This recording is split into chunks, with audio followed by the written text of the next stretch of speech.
pembahasan lanjutan dari keseimbangan pada pertemuan sebelumnya, yaitu tentang syarat dan macam keseimbangan. Ya, syarat dan macam keseimbangan.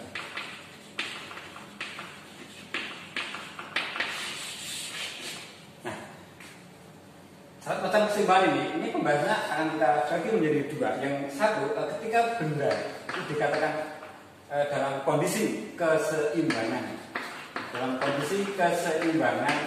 statik. Suatu benda dikatakan dia berada pada keseimbangan statik. Ini dinamis tapi statik. Maka ini harus tercakup ada dua hal. Yang satu, dia harus seimbang. Jadi pada keseimbangan translasi.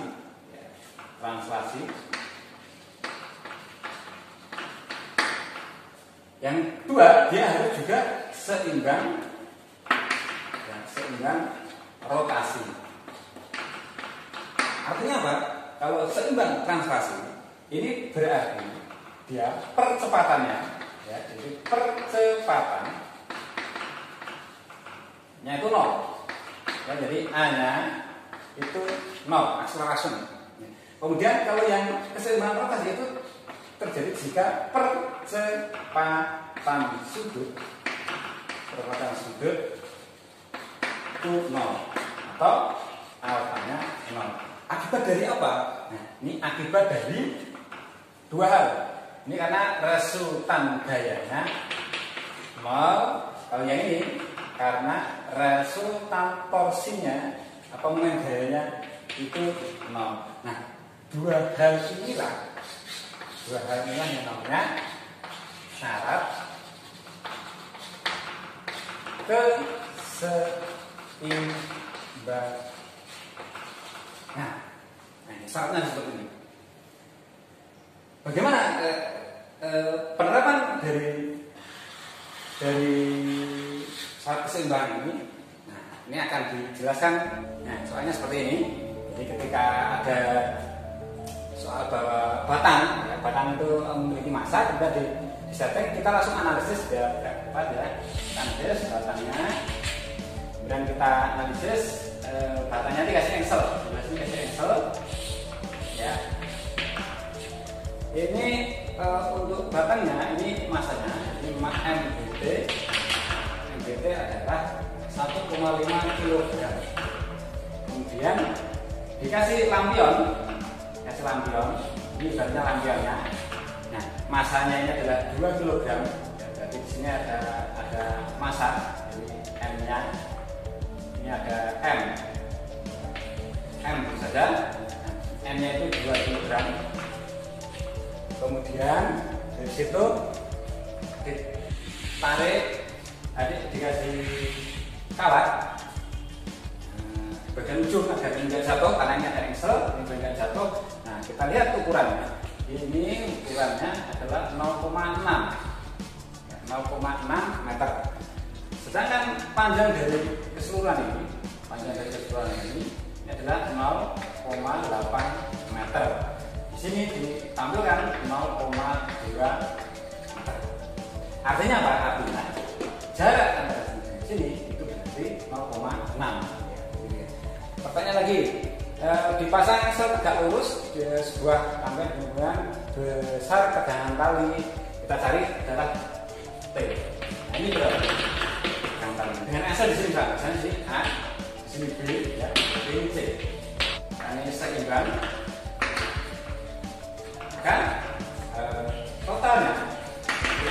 Nah, di sini berarti ada berat. Nah, dia punya massa, dia punya berat BBT. Ini 1,5 atau bisa saya tulis ya, BBT. Nah, ini MBT terus berapa ya? BBT kali G, gravitasi. Gravitasi itu mudah masukkan G.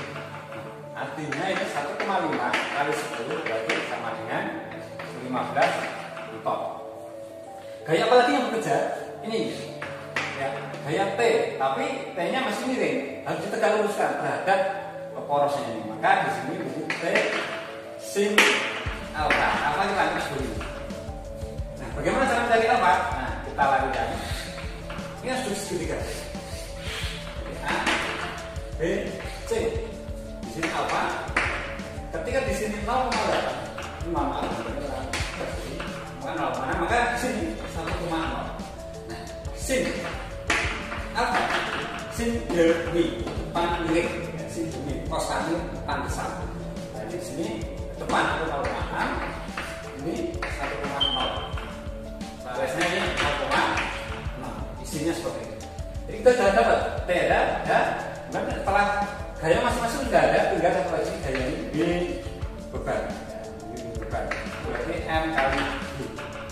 Ya, berarti 2 kali 10 alias 20 meter. 3 gaya sudah ada, 1, 2, 3. Setelah itu jaraknya dari poros. Jarak dari poros. Ini jaraknya poros 0,6. Di sini 0,6, maaf dulu.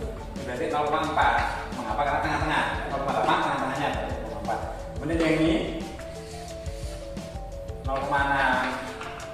Yang terakhir adalah ini 0, torsi. Ya, jadi Anda tahu semua torsi itu adalah gaya kali lengannya, lengan torsinya. Kalau jaraknya ini tidak ada poros, maka kita masukkan di sini torsi totalnya semuanya. Yang ini ke bawah, ini ke atas. Jadi ke atas kita anggap positif, yang ini negatif. Sehingga ini torsi T positif, ini positif dikurangi torsi B, B, T 8, kita 0. Kita menuliskan ini totalnya. Kemudian ini torsi tadi kita kali R, berarti ya T sin alfa kali R, R-nya ini 0,8 kurangi W beban, berarti gaya kali R jaraknya, bebannya ini jaraknya 0,6. Kemudian WBT kali BT ini kali jaraknya 0,4 sama dengan 0. Nah, ketika nanti Anda masukkan semuanya, T sin 0,6, 0,8, kemudian B-nya 20, 0,37,5 juta. Itu tegangannya biar tidak jatuh seperti itu. Nah, silahkan Anda perhatikan ini, kemudian Anda lihat tugas yang sudah tertera dari tulisan tadi. Untuk tugas yang bisa Anda kerjakan. Ya. Setelah syarat sudah kita jelaskan syaratnya apa dan tadi sudah dijelaskan tentang contohnya. Nah, sekarang akan kita bahas yang kedua, yaitu yang kedua macam keseimbangan.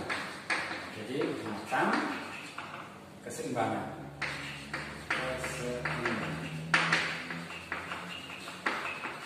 Ini ada 3. Jadi macam keseimbangan ada 3. 1. Jadi itu keseimbangan kan stabil. Yang kedua itu keseimbangan labil. Yang ketiga itu keseimbangan netral. Ini ada 3 keseimbangan. Macam keseimbangan ada 3, keseimbangan stabil, labil, dan netral.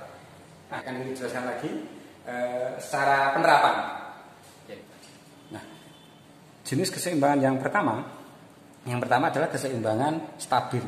Stabil artinya ketika ini posisinya di sini ya, di sini maka titik beratnya itu sekitar di sebelah sini. Kondisi awalnya jadi R di tengah-tengah dari kelereng itu. Ketika kita kasih gaya, nah, kan dia berubah-ubah. Kadang di sini, kadang naik, kadang turun gitu kan. Tapi akhirnya dia kembali lagi. Itu namanya stabil. Itu yang pertama. Jadi stabil itu yang pertama. Dia berubah-ubah. Pertama dia naik sini, kemudian nanti akan kembali lagi ke sini, tetap sini. Pertama naik, turun. Jadi seperti itu. Ya, keseimbangan yang kedua adalah keseimbangan labil. Labil itu adalah gampang goyah.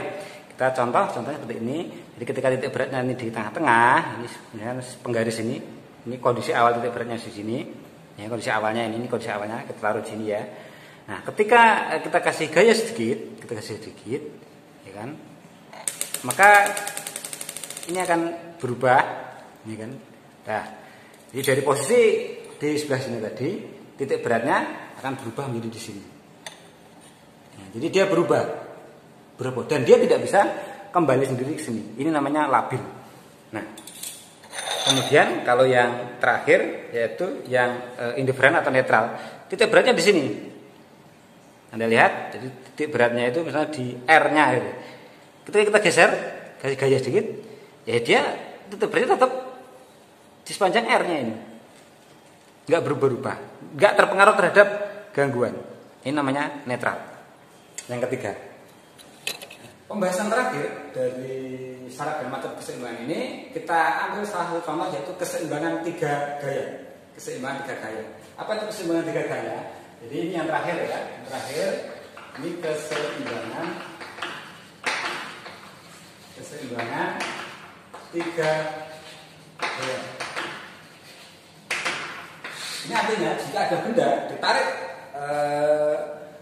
jika ada benda misalkan ini antena TV, tarik ya, yang TV, biar dia setimbang dan bagus, maka dia ditarik minimal 3. Nah, ini 3 gaya. Nah, T1, ditarik T2, ditarik T3. Nah, di sini nanti akan ada sudut-sudutnya, ada sudut masing-masing. Nah, ini di pembahasan keseimbangan 3 gaya, ini namanya pembahasan keseimbangan 3 gaya bisa dijelaskan dengan rumus kosinus. Jadi rumus kosinus, maksudnya bagaimana? Maksudnya ya, jika ada satu titik atau satu benda ditarik oleh gaya, misalkan ini T1, T2, ini T3, ini bisa diselesaikan juga dengan vektor. Kan tapi saya tampilkan yang rumus kosinus. Jadi misalnya ini sudut bentuk atau depannya ini misalkan kita sebut alfa, T2 sini misalkan beta, yang T3 misalkan ini gamma.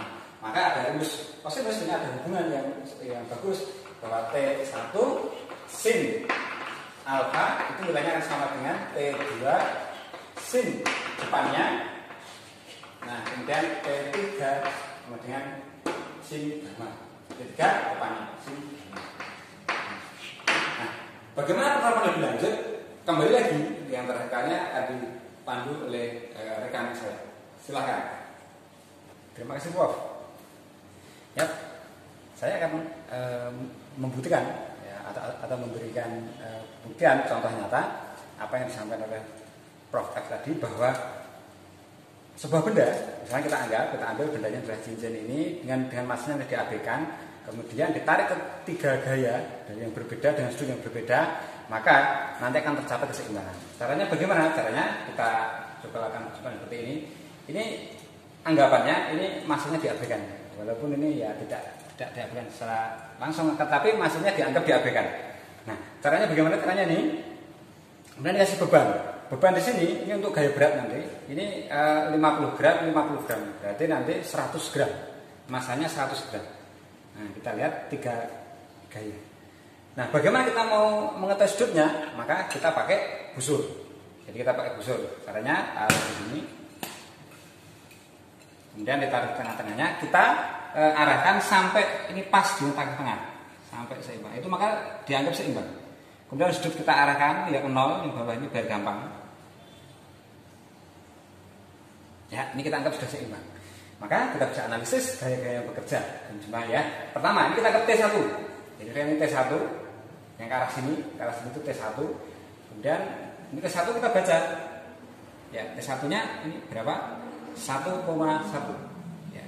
1,1. T1-nya 1,1 Newton. Oke. Kemudian karena masanya tadi berapa? 100 gram. 100 gram dapat kilo, 0,1 kilogram. Ya, ini masanya. Maka beratnya ini adalah massa kali percepatan gravitasi. Masanya 0,1, G-nya kita tahu bersama untuk kemudahan biasanya G itu sekitar 10. Ini untuk perhitungan biar gampang, ini 10. Maka ini 1 Newton. Nah, kita sudah punya 3 gaya. Jadi sudah punya 3 gaya. Setelah itu bagaimana? Setelah itu sudutnya. Nah, sudut ini misalnya T1 depannya ini, jadi ini alfa. Kemudian yang depan ini adalah beta, yang terakhirnya adalah gamma. Sudutnya ini masing-masing berapa kita lihat. Jadi sudut alfa itu 115 derajat. Kemudian kita terapkan dengan tiga gaya tadi bahwa T1 sin 100 depannya 15. Terus W dengan rumus kosinus tadi, W sin depannya sin beta yaitu 100,05.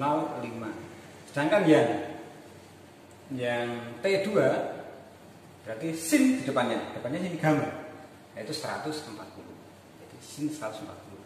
Hasilnya itu nanti akan hampir sama. Kira-kira berapa kali? Yang ini 1,09. Nah, ini Anda lihat bahwa nilainya itu hampir sama. Ini hampir sama. Ini artinya seimbang. Akan tapi ini 1,2 kok ini jauh sekali. Ya, itu bisa kita buat, kan kita ada pengabaian. Pengabaian kita adalah ini tidak bermassa diambil. Ini enggak bermassa, gitu. Kemudian penglihatan saya tadi juga dari pinggir, harusnya itu tegak lurus. Nah, mungkin seperti itulah yang membuat ini agak berbeda sedikit. Tapi pada prinsipnya ini bisa kita buktikan bahwa terjadi keseimbangan dalam sistem tiga gaya ini. Saya rasa dari itu saya kembalikan ke Prof kembali. Ya, terima kasih. Kita akhiri dalam video ini.